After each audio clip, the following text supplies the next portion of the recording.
Sister Marie Paul was born in Belgium. She has early memories of Nazi invasion in her hometown,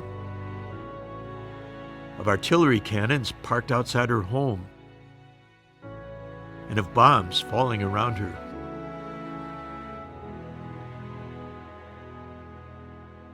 Later in life, as a religious sister, she was sent to South America during brutal military dictatorships, where she once again narrowly escaped with her life.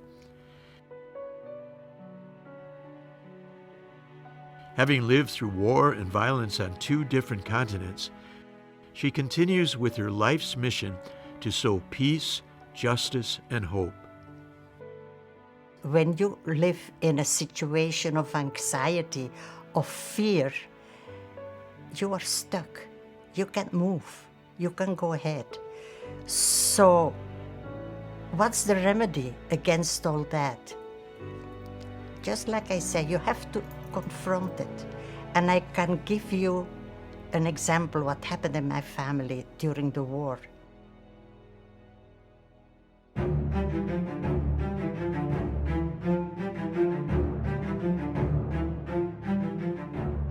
My brother and my father and myself went to my aunt's house because she was scared and the bombs were all over, but they were gone already when we came. We didn't know that they would come back. After a few minutes, when we were there with my aunt, the bombs came back, destroyed her house. We went to the neighbor's house in the cellar. The house was destroyed also. We had to crawl out, and my father made us lay in a little trench on our backs, looking at the sky. And he was saying, look, now the plane will come, makes a little turn, and then the bombs come out. And we were watching and looking, and the bombs came, but far enough not to kill us. Because at that time, you know, it was in 44, the bombs, these English bombs were not that strong, not that heavy, not that potent. So we survived. But from then on, I really understood what it meant, you know, to confront fear. Look it in the eyes. And what else can you do? Closing your eyes and be shaking doesn't help. But looking at it and just say, that's the reality, that's my situation. I overcome it or I won't. One way or another, I will. So this was a good lesson for me.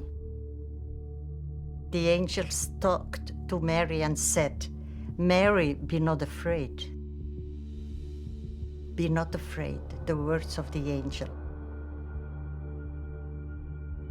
For this child, her family, and the people of Belgium, the war raged on for 5 years.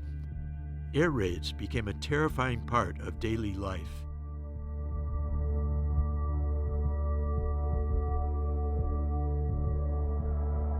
I lived my whole childhood during the war, Second World War. We had the soldiers from the very, very beginning.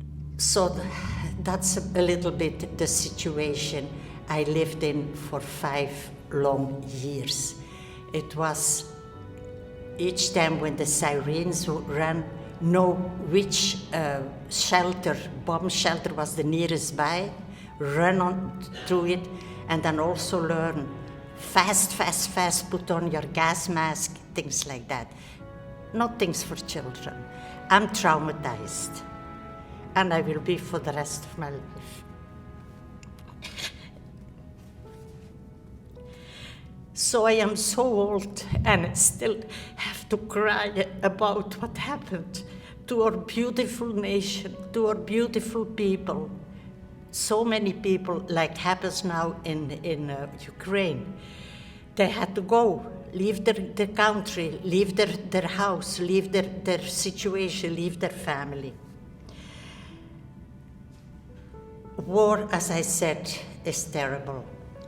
And tyrants are all over. And they know their time is limited. And they maintain control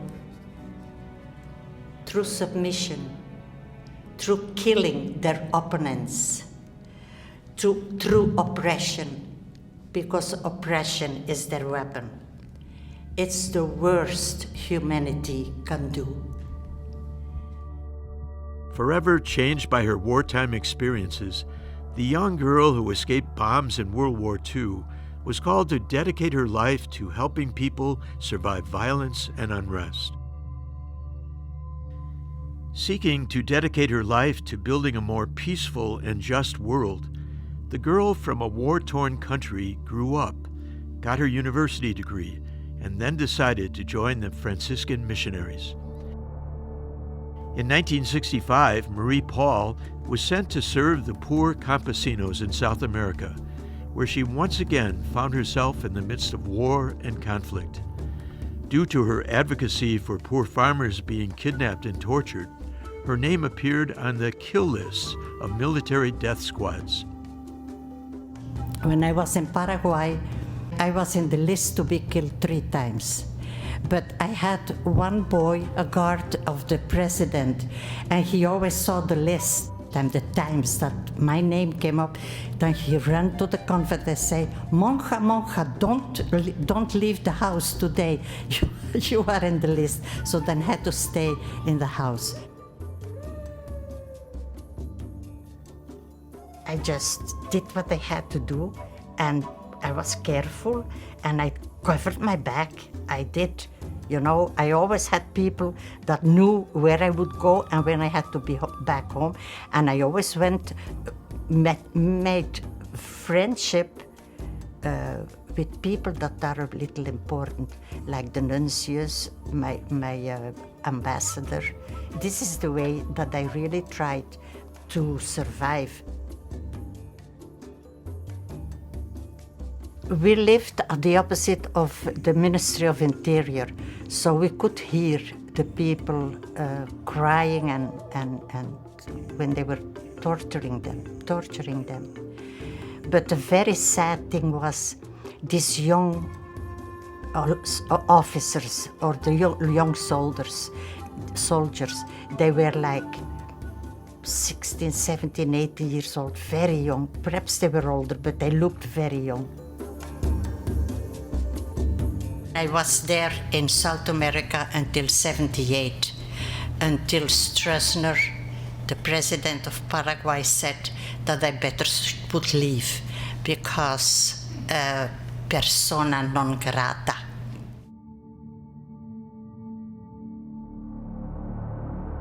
After seeing the worst of war on not one, but 2 continents, Sister Marie Paul continues to believe in a humanity that responds to God's commandment of love. Aren't we living a strange time? Aren't we living historical moments? Aren't we living in a dysfunctional world? Could it be, I always would say, could it be worse than what we are living in? And we survive, and we go through it, and we overcome it, because there is always hope. I love God, and I love His creation, animals and people and plants and everything. I'm Franciscan, so this helps me a lot. It helps me a lot to have the courage, but it's also because I'm a little naive also. So I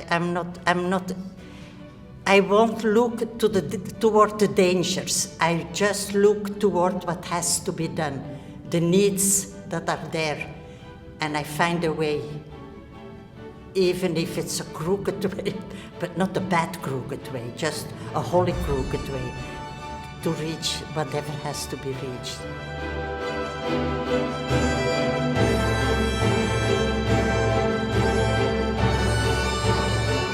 There is nothing that love cannot face.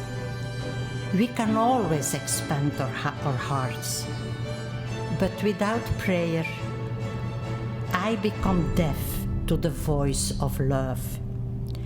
Prayer is the discipline of listening to the voice of love, the voice of Jesus, who is the creating love of God. Without prayer, I cannot see my brother and sister as God sees them.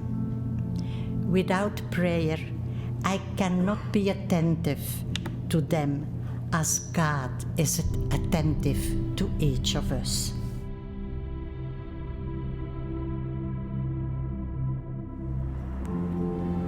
Lord, you give me hope and courage to face each newborn day. You guide me through the shadow to light and show the way. You comfort and sustain me in times of my distress. You give me inspiration to find true happiness. You grant me forgiveness when I may go stray.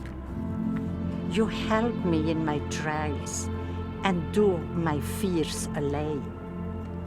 You never do forsake me in moments of despair. And when I need a helping hand, I always find you there. In a world where there continues to be so many troubles, Sister Marie Paul's hope for humanity is grounded in her immense faith.